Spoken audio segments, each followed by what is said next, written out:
Okay, अब हम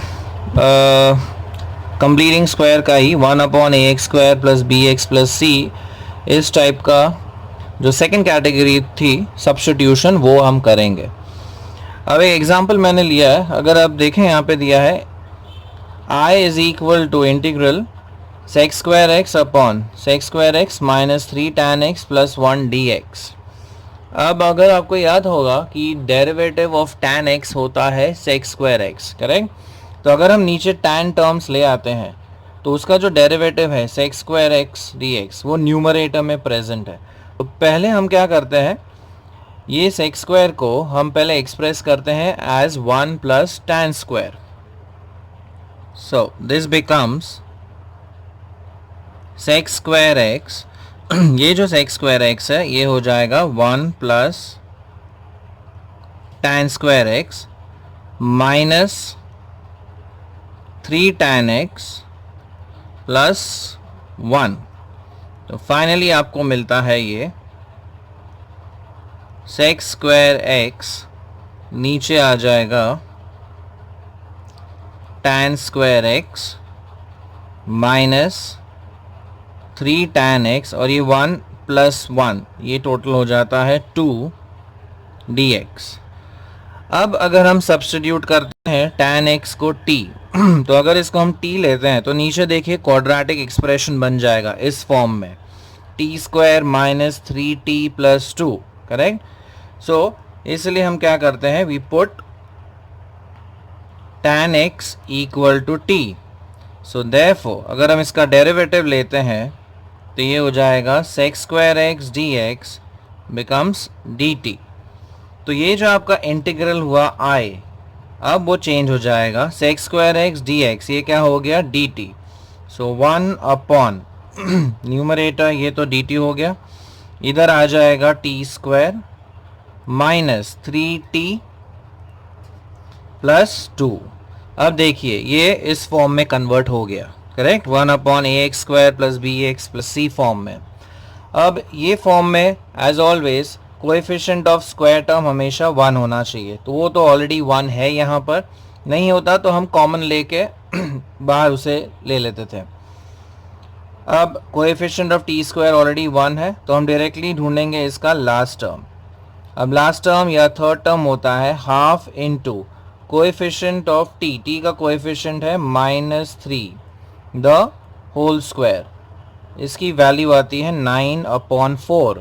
तो हम last term add and subtract करेंगे इसमें, तो आपको मिलता है 1/t² minus 3t plus last term क्या है 9/4, ब्रैकेट क्लोज कीजिए, फिर ये प्लस 2, अब ये ऐड किया है यहाँ पे 9/4 तो बैलेंस करेंगे सबट्रैक्ट करके, so minus 9/4 dt।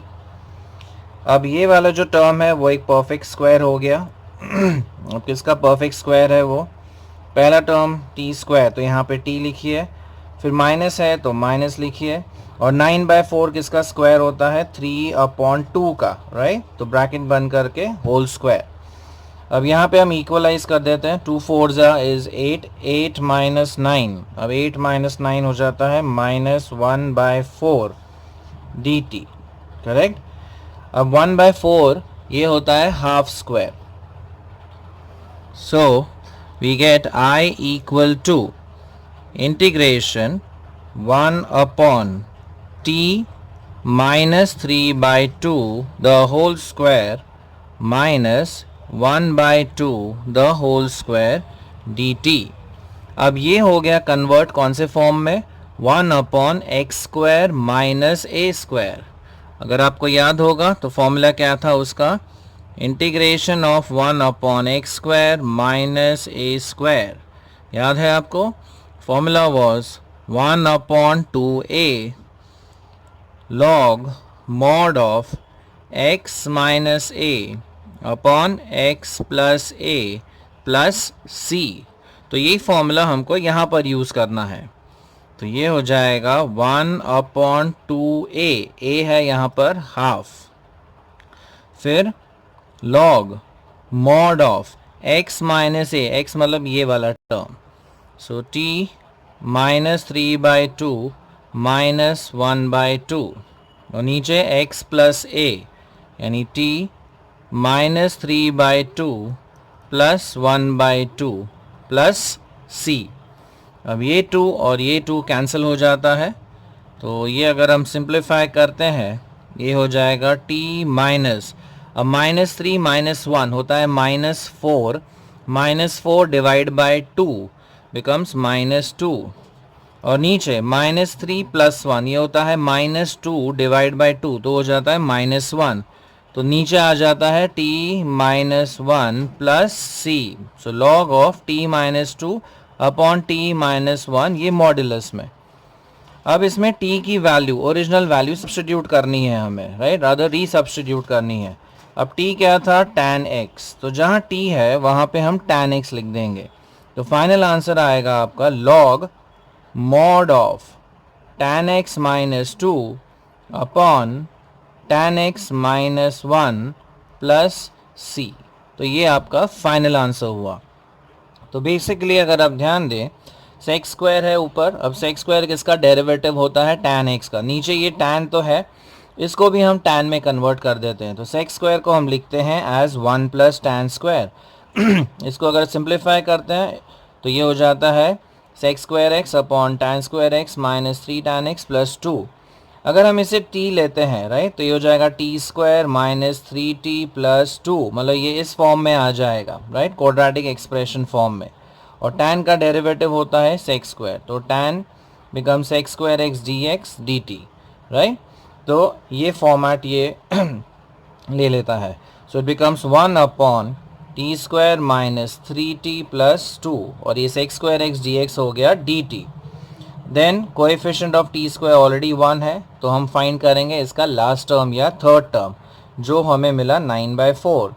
Then add and subtract 9/4, complete the whole square, ये जो कंप्लीटिंग स्क्वायर किया, अब ये कौन से फॉर्म में आ गया 1 upon X square minus A square which is 1/2a log of x minus A upon X plus A plus C, correct.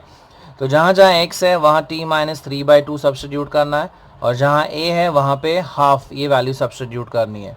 इसको सिंप्लीफाई कीजिए, फाइनल आंसर t में नहीं रखना है, फाइनल आंसर में आपको वापस x ले आना है।